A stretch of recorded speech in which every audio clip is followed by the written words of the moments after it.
dari Taizong bahwa ia memberikan pilihan sebelum langkah terakhirnya. Taizong akan membangun gundukan tanah lebih tinggi dari benteng Ansi sehingga tidak ada kesempatan lagi bagi pasukan Manchun untuk menahan serangannya. Esok pagi, Taizong langsung mengerahkan seluruh prajuritnya menggali tanah lalu menggundukkan beberapa meter di depan benteng Ansi. Cenayang berusaha meyakinkan Manchun bahwa ia telah dipaksa menyaksikan masa depan Ansi lewat kekuatan supranaturalnya. Ternyata Ansi akan kalah besar. Oleh karena itu ia berharap Manchun segera menyerah sebelum terlambat. Taizong berjanji ia akan menawarkan apapun terhadap Manchun. Namun Manchun tetap dalam pendiriannya.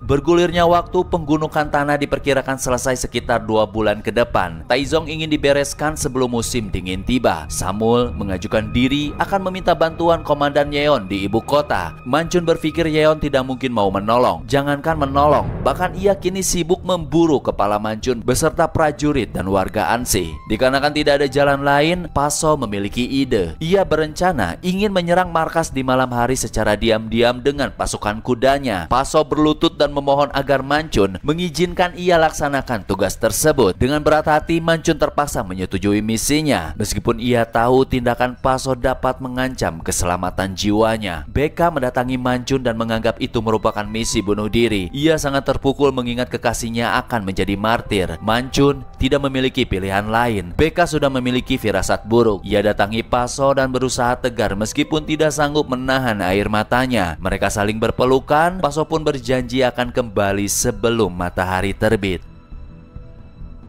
Detik-detik Paso bersama prajuritnya keluar gerbang Ansi. Dari arah luar, anehnya si Cenayang lesatkan panah ke arah markas Taizong. Pasukan Paso mulai beraksi menyerang gerbang utama. Kemudian mereka serentak masuk ke dalam markas. Namun kedatangan mereka telah terdeteksi dan berhasil dikepung prajurit Tang. Dihabisilah pasukan Paso oleh lesatan panah. Tidak lama kemudian Paso berhasil pulang namun dalam kondisi mengenaskan. Di pangkuan Manchun ia ungkapkan telah dijebak oleh mata-mata yang berhasil membocorkan misinya. Lalu Paso hembuskan nafas terakhir tanpa menunggu kehadiran Beka terlebih dahulu.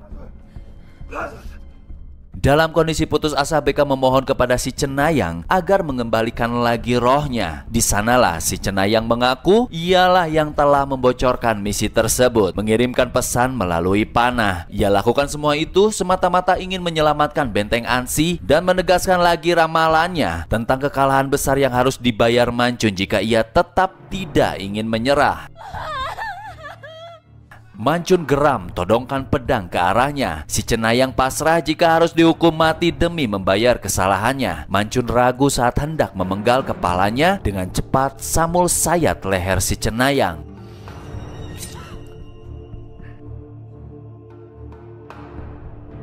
Mental Manchun mulai melemah. Terngiang kata-kata si Cenayang bahwa dewa telah meninggalkannya. Lalu seorang prajurit datang mengabarkan tentang Beka yang nekat pergi ke markas Taizong. Beka menerobos masuk bertarung sekuat tenaga.